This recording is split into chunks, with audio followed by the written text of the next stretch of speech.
السلام عليكم ورحمة الله وبركاته. حبايب قلبي، هنتكلم معاكم في الفيديو دوت عن طاقة برج الحوت لشهر نوفمبر. هنفتح على طاقتك يا برج الحوت، نشوف طاقتك.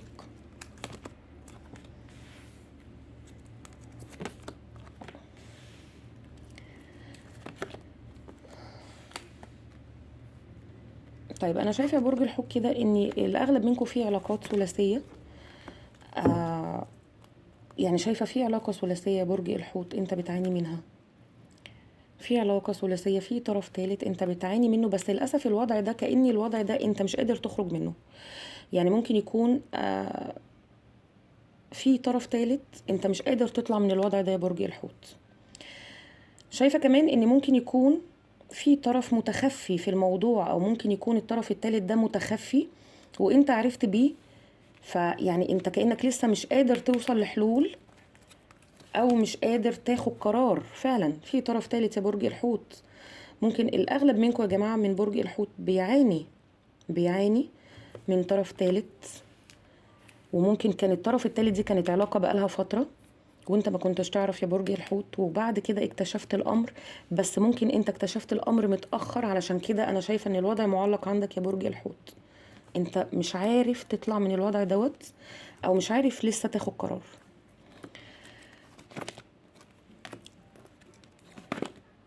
طيب عايزة اقولك يا برج الحوت، لو انت عايز تاخد قرار، لان انا شايفة ان انت عايز تاخد قرار، يا تمشي من العلاقة دي وتنهي الموضوع، او تستمر وتعمل توازن لنفسك. تمام. فانا شايفه يا برج الحوت ان انت هتاخد قرار وهتستمر في العلاقه ديت، او هترجع للعلاقه ديت. لان انا شايفه في وضوح من الطرف الاخر، الحبيب الشريك هيوضح لك امور. يعني ممكن يكون هيوضح لك امر ان هو هيبعد عن الطرف الثالث يا برج الحوت. فانا عايزه اقول لك الامور اللي هتوضح لك دي هتفرحك جدا. طالع لي كمان 10 اوف بنتكلز. يعني الشخص ده آه غالبا كده هيرجع بترسيم، او هيوفي بوعد معاك يا برج الحوت.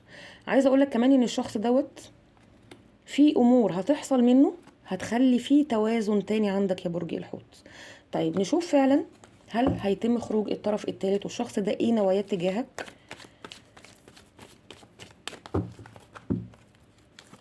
الطاقه دي عامه، يعني ممكن خد الجزء اللي ينطبق عليك. اوكي، فعلا. طيب انا عايزه اقول لك يا برج الحوت ان انت لما واجهت الشخص دوت وبقى عندك ثقة بالنفس، وحسست الشخص دوت ان انت هترحل من العلاقة خلاص وهتمشي. 8 of cups، يعني انت خلاص هتمشي من العلاقة دي، او انت لازم الشخص ده ياخد قرار. ولما حسسته فعلا بالرحيل ان انت هتمشي واديته ظهرك يا برج الحوت، انا شايفة ان الشخص ده بدأ يعيد حساباته تاني. طيب الشخص ده انا شايفة فعلا ان هو مش مرتاح. يعني ممكن الشخص دوت يكون العلاقة اللي دخل فيها بيراجع حساباته تاني وحاسس ان هو مش مبسوط. انت خلاص هتمشي. لا، انا شايفة ان هو تعبان برحيلك يا برج الحوت. او الشخص دوت حاسس ان انت مشيت، هو كده هيخسر.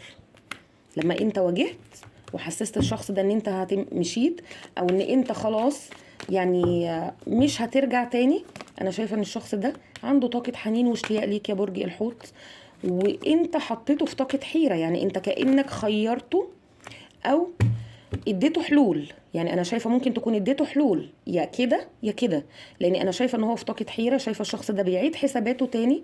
عايزه اقول لك برضو يا برج الحوت ان هو بيتألم في البعد. يعني هو حاسس ان هو تعبان. طيب الشخص ده بيعمل توازن تاني لنفسه وهيرجع لك بعروض يا برج الحوت. طبعا انت في طاقه انتظار. انا شايفه ان انت منتظر حاجه معينه، ممكن تكون منتظر منه فعلا رجوع اتصال. بس انت عايز قرارات معينه، انت عايز قرارات مصيريه يا برج الحوت. انا شايفه ان الشخص ده بيفكر فعلا يعيد التوازن تاني ليك ويطلع من مرحله لمرحله بيك يا برج الحوت. يعني كأن الشخص ده فعلا هيبقى رجوعه ليك بقرارات مصيريه. طيب اشوف مشاعره. طيب اوكي، انا عايزه اقولك ان الشخص ده على قد ما انت باصص للماضي وحزين يا برج الحوت، انت زعلان على الماضي، زعلان ممكن على الوقت اللي ضاع منك، حزين على العلاقة دي ان هي تنتهي كده، ان انت يعني كمان انا شايفة ان انت خايف ان الشخص دوت ما يرجعش، او انت خايف كمان ان الشخص ده ما ياخدش قرار، انت خايف ان الشخص ده يكون بيضحك عليك. انا عايزة اقولك ان الشخص ده مش مبطل تفكير، الشخص ده اوريدي بيفكر فيك، وحاسس ان هو دخل نفسه في دايرة عايز يطلع منها علشان يرضيك يا برج الحوت. وخاصة لما حس ان انت بدأت تداري مشاعرك. كون اوف كابس هو كان عارف ان انت بتقدم تنازلات على طول، ان انت بتسامحه على طول، ان انت هو كان يعني بيحصل توتر انفصال، بتبعدوا عن بعض وبيرجع بيلاقيك بتسامح، بيلاقيك بتغفر، بيلاقيك يا برج الحوت بتقدم تنازلات وبترجع تاني للعلاقة. لكن في الوقت الحالي هو شايف خلاص ان انت هتمشي ومش هترجع. في الوقت الحالي هو شايف ان انت بقيت بتداري مشاعرك، بتسيطر على مشاعرك.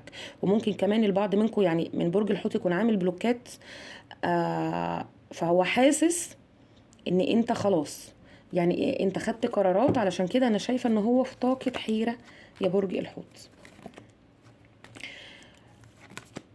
عايزة اقولك ان الشخص ده هيرجع، وفي معاه اخبار حلوة، وفي معاه اخبار حلوه، رغم ان الشخص ده انت كنت بتعاني منه بسبب غموض، بسبب اسرار، بسبب حاجات عنده يا برج الحوت انت ما كنتش تعرفها عن الشخص دوت، وكنت ساعات بتتفاجأ وبترحل وهو يرجعك تاني او يعمل لك جذب ليه تاني، او ممكن الشخص دوت كان بيحاول ان هو يجذبك ليه تاني.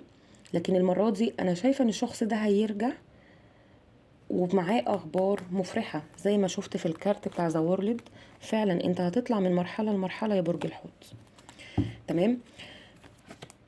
شايفة كمان ان في البعض منكم بيعمل استشفاء من طاقة سلبية. في ناس عندها طاقة سلبية يا جماعة بتعملوا منها استشفاء. فأنا عايزة أقولك الناس اللي هي بتعمل استشفاء من شهرين 3 مضوا، عايزة أقول الناس دي إن شاء الله في استشفاء عندها في خلال الشهرين اللي جايين، في أمور إن شاء الله هتتيسر، وهيبقى في استشفاء للطاقات السلبية اللي هي موقفة حاجات كتير عندكم. فأنا شايفة إن شاء الله الأمور هتتيسر عندكم. طيب هل الشخص دوت طيب بعد ما هياخد قرارات هيبقى فيه تواصل؟ هيبقى فيه تواصل منه؟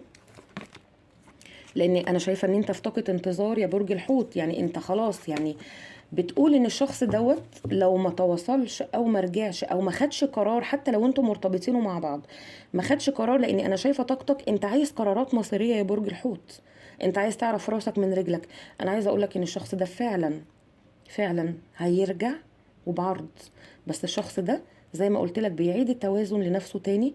الشخص ده عايز يرجع لك بعرض، مش عايز يرجع يقولك ان انت وحشتني، لا، الشخص ده عايز يرجع ويقولك اني انا فعلا مش هقدر استغنى عنك، وهاخد خطوة ايجابية تجاهك. تمام. لان فعلا الشخص دوت انا شايفة ان هو متعلق فيك يا برج الحوت. وفي البعض منكم كمان منفصلين، في البعض منكم متزوجين منفصلين. انا عايزه اقول لك يا برج الحوت ان الطرف اللي انفصل عنك الزوج كان في حد مشوش على طاقه تفكيره كمان، يعني كان في حد بيتكلم معاه كتير كلام بيأثر على العلاقه ما بينك وما بينه، يعني كأن كان في طرف ثالث، او ممكن كان في حاجه بتخلي الشخص ده مش شايف مميزاتك. الشخص ده كل همه ان هو نفسه بس، وهو اللي يبقى موجود، هو اللي يبقى ظاهر في الصورة. علشان كده انا شايفة ان الشخص ده هيحاول مرة تاني معاك يا برج الحوت، وخاصة لما يحس ان انت هتضيع من ايده وهتبدأ علاقة جديدة. الشخص ده هيحاول الرجوع تاني مرة واتنين وتلاتة. اوكي. شايفة فعلا كمان في طاقة سحر، في البعض منكم كمان في طاقة سحر هي اللي أدت للانفصال. تمام. وغالبا الشخص اللي هو كان ماسك دماغ حبيبكو او الشريك يا برج الحوت، هو غالبا الله اعلم اللي كان جاي منه طاقة السحر دي وأدت الانفصال. عايزة اقولك يا برج الحوت ان هو بيتمنى تاني يرجع للعلاقة دي، وعايز يصلح اخطاء تاني الشخص ده، ويطلع من الأخطاء والمشاكل اللي هو فيه ده، وهيرجع لك بعرض. اوكي. طيب انا عايزة بس اشوف رسالة من عقله الباطن الحبيب او الشريك برج الحوت.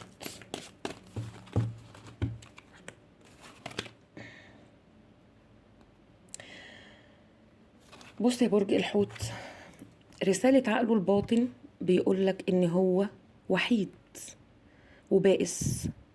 دي رسالة الحبيب ليك او الشريك. بشكرك حبيبي مولود برج الحوت. اتمنى لكم شهر نوفمبر شهر سعيد، شهر كله فرحة وسعادة يا رب، وان شاء الله يبقى فيه رجوع للمنفصلين. زي ما انا ما شفت الطاقة دي، هو هيتغلب بالفعل على كل التوتر والمشاكل والصعوبات اللي هو حط نفسه فيها، وهيرجع لك بعرض.